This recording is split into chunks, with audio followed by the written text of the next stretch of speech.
Luke 4:5-8. Then the devil led him up and showed him in an instant all the kingdoms of the world. And the devil said to him, "To you I will give you their glory and all this authority, for it has been given over to me, and I give it to anyone I please. If you then will worship me, it will all be yours." Jesus answered him, "It is written, 'Worship the Lord your God and serve him always.'" The devil is really trying it on in the third temptation. He's saying to Jesus, "I can make everyone bow down to you. They can serve you just for this small little thing if you worship me."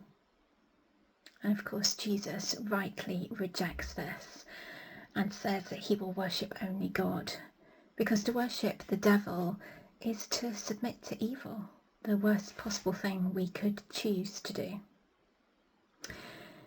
But it's really interesting, the choice of language here, because we're used to hearing the word worship. Worship means giving full worth to.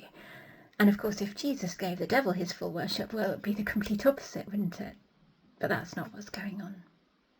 The word in the Greek is proskuneo, and the devil wants Jesus to bow down to him, to make himself subservient, to be kneeling and praying to the devil. And that's never going to happen. But Jesus probably has the Hebrew concept going on in his mind. The Hebrew word to worship is avodah. Avodah is not simply singing songs or praying. It's a way of life. It's a way of being. Fascinatingly, it's actually a word with a double meaning. And avodah, as well as meaning worship, means work. And what this means is that in the Hebrew concept, how we live our lives, how we work, how we fill our time can be done in such a way that our labouring is honouring to God when we do it with sincerity and when we do it with a heart of service. What the Hebrew tries to teach us is that essentially where our heart is, there our worship is. And so worship isn't simply something you do in a particular building at a particular time on a particular day for a short period of time. Yes, it's not all 10 o'clock on a Sunday. And worship is a way of life. And actually, if we're distracted by focusing on our work or maybe other things in our lives, we can all be distracted by things like social media, but maybe we put things centre, like earning money, or maybe even something which we think at first might be a good thing, like our families.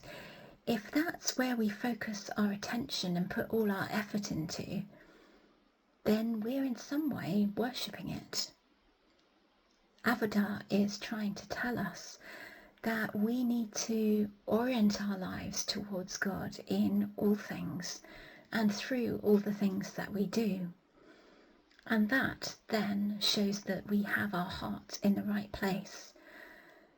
And so this Lent, perhaps we need to pause before we do anything else, or before we plan anything else or take up anything else, and need to notice, where is our life currently directed? And where does it need nudging, or maybe a bit of a shove, to focus on the right thing, which is loving the Lord our God with all our hearts, strengths, minds and souls first.